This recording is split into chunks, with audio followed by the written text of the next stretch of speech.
Boom, shaboom.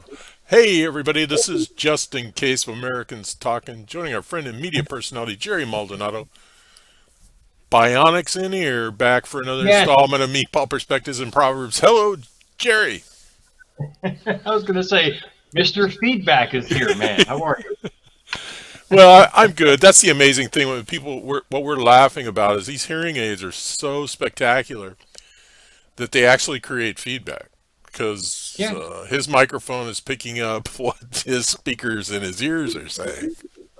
I mean, the vibrations everywhere. I mean, I'm Yeah. picking up everything. I feel like a fly trap of electricity over here. I mean, this is crazy. Well, you are, Crazy. and they're blessings and aggravations and uh, all And things the five roll. grand, the cost to get them. Yeah, yeah. Well, Medical research is not cheap. okay, Jerry, you wanted to talk about impression or impressions or Hmm. impressionists. What's happening? Clarify. Help me get where we need to go. Well, here's a juvenile way of thinking about it. If you, I don't know if you knew this, but being a baker that I have been for the last 4 decades, if you walk up to a loaf of bread and you squeeze it, you're going to make an impression. But guess what? In a little while, if you turn around, it's going to kind of go back to its original form. Impressions are powerful because no matter how much you try to get in there and change it, that impression is kind of going to go back to where it was. And visiting my mom on Tuesday, and she says hi, by the way, Meatball. My mom said, "Oh, tell Kurt I said hello." Well, thank you, Mom. Her her health, because she watches the show. Her home aide or health aide that comes there every week was kind of upset when talking to her about how she's in yet another relationship that's going by the wayside. And my mom goes, "Here, read Jerry's book." It's like she tells my son's an author. That's all she tells everybody. I'm like, that ma, stop. Anyway, she read the book and realized that her impression of herself, not of men now, her impression of herself was a direct result of why she kept meeting the same type of man in her life when she really wanted something different. The problem is that her past relationships have been so anchored in hurt, pain, and all these traumas associated with it that no matter how much she tried, that impression of the pain was so strong in her life that yet again she was going through another one in her life. She read the book and realized it wasn't the impression she had of men, it was the impression she had of herself. She never believed that she was worthy to receive the true man of her dreams, or she never believed in general by all these impressions that she had to deal with in her life. So when this is what I call the hamster wheel. I mean, you literally you get hurt once in whatever it is, whether it's business or anything else. You develop this impression about it. And if you keep doing the same thing, you're going to get the same reflection. It's like looking in the mirror the same way every day. You're not changing it. You're just going to keep finding new ways to attract the same situations over and over again, advertently or inadvertently. What's your take on it? Well, I agree with you wholeheartedly. How's that? Wholeheartedly agreeing. There But, you go. it's exactly right. When you put out there, which we talk about a lot, that you are a victim or you are Oh, damaged yeah. goods, you're going to attract one or two types of people. One, predators are going to take advantage of that, and or people of like minds. What a wonderful life to be involved intimately with another victim. So you have two victims saying, no, no, I'm more impressed than you are. Yeah. It goes all the way, though. It goes with Yeah. business, it goes with ending, goals, life. Dream, a synonym of dream is actually vision and nightmare. So they got this perspective out there that dream is just for inspirational. No, it's factual. Whatever you visualize, you actualize, and how you see yourself is what you bring to yourself. I'm not doing here as a white rapper. Well, all I'm saying is the fact that how you see yourself from the inside, not from the outside, how you feel about yourself from the inside, you're just matching it every day when you're outside world. And to people, that should be their revelation. Say, wait, I'm just attracting the wrong people. It's not the other person's fault per se, because I related to that person in some way and I attracted that person in or situation that way. That's a harsh reality for people to realize and take responsibility for. Indeed, like you said, the victimhood mentality. And you kind of see it everywhere on the internet. It's everywhere. The victim mentality, it's his fault, her fault. Look in the mirror.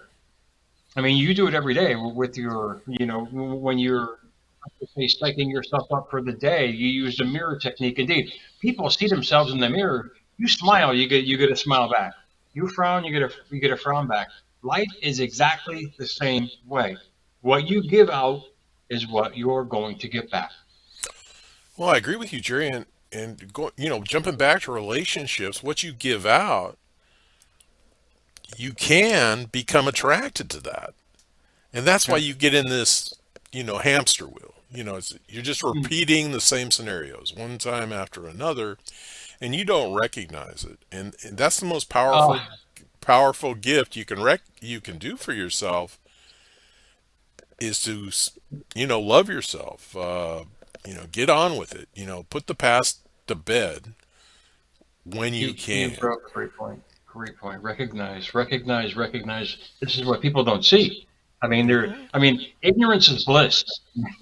You and I I have said agree. this. It is. We're too busy blaming the other side when we're not looking in the mirror to see where the source of our so-called problems and our achievements come from. Everything comes from within. That was the revelation for me, knowing that I'm just basically a magnet. And where I point it is what's going to be brought back to me. And the law of attraction 101, like energy attracts like energy. So if you're attracting somebody who hurt you, you related to that person on the inside, not the outside. Yeah, you can have this kind of, feeling about them, the lust feeling and attraction. I'm talking about the same energy per se. When you start living in an energetic level about all your decisions, your actions, and everything in life, life gets a lot more fun. Because if you start hitting the wall, wait, what am I doing to put myself there? And you ask better questions and you get better answers. Most importantly, you do the work on yourself to improve yourself to attract better for yourself. That right there is the revelation they talk about in scripture all the time. It's about seeing the light within. It'll bring forth what you truly seek. People have a hard time with that because the internet tells you that you're the victim. No, Meatball, you're attracting all this. And this is the hardest thing for people to gather. Wait, it's my fault? Not necessarily your fault, but you've been conditioned for so long and you've gone through the same scenarios. You think you're from the school of hard knocks, but you're the school of ignorance. You're not Well, realizing what you're doing. they've taken ignorance as bliss to a new level, and Huh. it doesn't need to be. It really No. doesn't need to be. And people need to understand that they need to recognize themselves as the center to their universe so they can put out good energy, and the people they love and their family that they care about can start absorbing that energy as well. So you'll start to diminish that negative energy that surrounds you. Oh yeah. I mean, you change your energy, you change your destiny in all facets of your life. And that to me was a long process to realize because life to me was the problem when I never really until I got into the science behind it. I mean, to me that's what really I was like, oh my, this is what I've been looking for. Indeed, ask and you shall receive. I was trying to find it for years and years. Why I was the nicest person in the world. Ask any other meatball out there. I was the nicest, hardest working guy in the world, and still am. But on the inside, like you said in the very beginning, I was damaged goods. I didn't realize I was damaged goods because I was like, wait, I'm a good person. It doesn't matter what I've been through. But I didn't realize that when you realize that you're the source of the so-called problems and your failures in life, you realize, wait, I got to do the internal work. I got to take care of myself first instead of jumping into the next relationship or jumping into the next venture without the confidence on the inside, knowing that I can produce it on the outside. No, absolutely. And, what we put in place, how we try and live our lives, is to help repair some of that damage. Ooh, And that leads to baby steps. That leads to our baby steps getting closer to where we want to be today. yeah. I mean, I use that woman who's a total sweetheart in the very beginning. There was two scenarios that happened this week. One was her that gave me this idea for this show, and one was actually quite tragic. Um, a former coworker took her own life because she couldn't get out of the realm of the past, and she couldn't figure out why things were happening in her life. But on the outside, she was the happiest thing. Smile was always there, but on the inside, the goods were damaged so much nobody would have known. This is how powerful we are. We have the ability to show the world one way, and people are going to think that way. But on the inside, the reality is where it starts, and sadly, is where it ended. No, absolutely. And as we enhance our skills of self assessment, it'll help us recognize peculiarities around us, like somebody that's very, very depressed, that's not emitting depression or trying to fool the world that they're not depressed. Yeah. No, you're right. You're right. As I said before in the beginning, like I said, when you make an impression on a loaf of bread, it's going to gradually go back. Yeah. It's anchored. It's an anchored conscious thought that you're believing about yourself every day. And what changed it for me and a lot of people that I've known, it's just repetition because the mind is waiting for you to input in it. It's basically your own inner computer system. What you input is what's going to get output. And if you keep doing that every day, you start installing that, then feelings and emotions start getting involved. That's why vision is so important for people to really to have that passion about what you're going to have being doing life before it's actually here. The old Neville Goddard living in the end scenario is actually quite true. And Einstein, he was yelling it from the rooftops and people were laughing at him. But no, imagination is everything. It's a preview of life coming attractions. It's you installing the program before the actual reality comes into play. And to get past trauma, you have to reestablish a new story about yourself. It may sound, daunting to some people, but no, it's a revelation of self. It's your epiphany. It's you becoming what you've always wanted to be. But again, like we always say here on our shows, it's repetition. It's a daily exercise, a daily mental exercise. I do it with journaling because I'm just writing my history. And when I journal, I'm installing beliefs that weren't there before on a repetitious level through the life that I want to create on the outside world. Right. And when you use the word installing, it's very, very powerful because that's the progression. That's the process. That's what we're all striving for.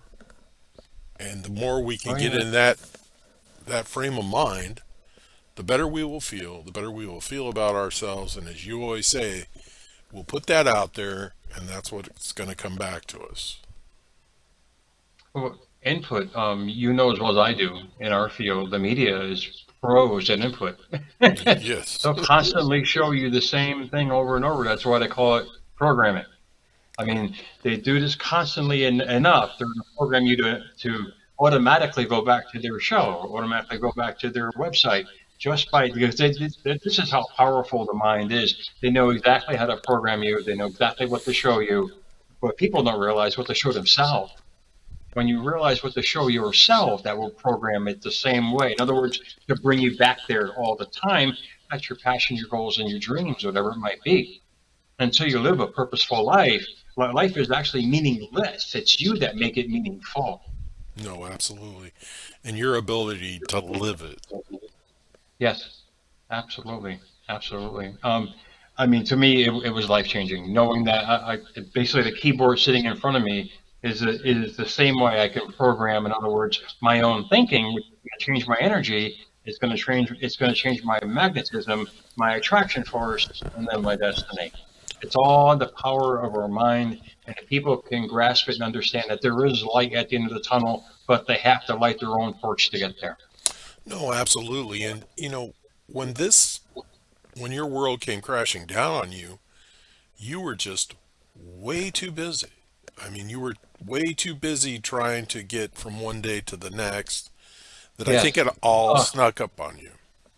it's fantastic. Yeah, it's a great point. You're living in a lack mindset, trying to achieve something is quite impossible. You Oh, can't. absolutely. You can't because you're in the lack mindset, the poverty mindset. I was trying to find pennies out there, anything, just to eat, and I could never because I was in the lack mindset. Just kept creating more and more of the same scenarios. Hence, the hamster wheel, and that goes with everything in life, whether it's money, relationships, business success. I mean, your mindset is creating the next step. So, what feelings and emotions in that mindset you carry every single day, your vibration is going to create the next step. So, me, I was just fighting. I was trying to swim against the tide, man, and I had no idea. And it was a blessing, believe me, it was a blessing to lose everything because then I had to realize how to gain everything.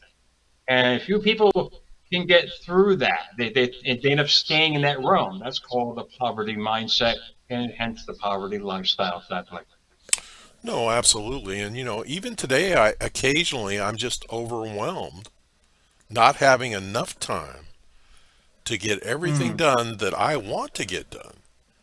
Well, I had to approach that Well, from a different perspective. I needed to assess what needed to be done, prioritize, and then get after it, and quit wasting time on mm. worrying about what might not get done. You've answered your own question. I mean, I have that same problem too. But when you start worrying about not having enough time, you're living in not having enough time mindset. Right. Therefore, you're creating obstacles. In other words, scenarios, computer breakdowns, and this and this. You know, it's pretty ironic.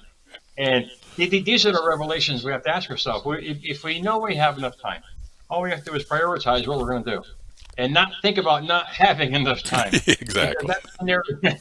that scenario is just going to manifest. I know it's hard and it may sound passe or even kind of crazy to some people, but it's if you live from a scientific perspective on how life is, it becomes a lot more fun because we have the choice. We create the energy, man. We create the energy for everything. And if we don't think there is enough time to do something, the universe is going to say, okay, meatball, we're going to make more situations so you're not going to have enough time. I do it every day. I'm fighting this inner civil war, not in a bad way. I laugh at myself. People think I'm crazy, but I start laughing out loud because I'm fighting with the old Jer and the new Jer. It's always going to be that combativeness, but it's a revelation of understanding, not just your old mindset trying to creep in and say, Meatball, remember us? I'm like, no, leave me alone, man. I'm busy right now. Indeed. So take that time reflection as a great metaphor to realize we create our time Yes. constructively and or destructively. Well, yeah. And we you talk about my face in the mirror technique in the morning, which is where I basically have a conversation with myself, but that's to put myself in the right frame of mind to attack my day. And, some mornings I'm better at it than others. So the mornings I'm not good at it, I might start worrying about not having enough time and things like that. Yeah, Well, I need to remember that the next morning, yeah. lay a better foundation for the next day. Oh yeah, that impression. There we go. That Yep. impression again. It kicks in. I even do the mirror technique now. I've been doing that for a while, and what it's done for me, and people can gravitate toward that as well. When you literally look in your eyes, I mean, in the mirror, and you're talking to yourself in the mirror. I mean, Churchill did it. All the deceased notables did it. Great presidents did it. When you look in your eyes, you're looking into your soul, and you'll realize the passion and that you have for something as you're verbalizing it in the mirror. So people can really understand. It's like me looking at the camera now and focusing directly on that lens. You do that with yourself in the mirror about your dreams and your desires. That's a great practice tool to get out of the realm or the hamster wheel of thinking the old way. It's helped me tremendously in time frame, as we were talking about coincidentally. I picture myself in that mirror saying, wait, there's plenty of time, man. Take a pill and chill. It's gonna be all right. Yeah. Have a day of delusion. And have a seat, be quiet, Meatball. It's going to be all right. I mean, you get yourself so psyched up that you're preambling a day that you don't want to have. You want to be able to create in the moment. Here, wake the hell up. Stay in the moment, not in the memory, man. And it's these kind of thoughts. I mean, if people start getting into those kind of banters, those inner banters with themselves, they'll realize, oh wow, I did have this old thought or this old belief or this old impression. Impressions can be deleted from your life with repetition. And like I said before, you start installing new beliefs and on doing it on a constant basis. Whatever you tell your mind to think, it's going to assume, it's going to start becoming because it's not biased. The universe is not biased. You can change the program, but you have to keep doing it. Absolutely. We're talking about behavior patterns. So the more we install or keep utilizing those behavior patterns, the better shape we'll be in, the better shape our world will be in. It's more than just us. It's everybody in our circle. Listen to this from Miles Monroe. Then maybe we'll hang it up. When you believe in your dream and your vision, then it begins to attract its own resources. No one is born a failure. I mean, literally, you don't fail. I mean, whatever you set your mind to, good and or bad, you're not going to fail at. And I had a couple, like I said, the scenarios. Sadly, was one was the equivalent of that. That was, you put your mind and your effort on everything on the inside. The outside world is going to give you the resources, the attraction, the synchronicities, all to match that.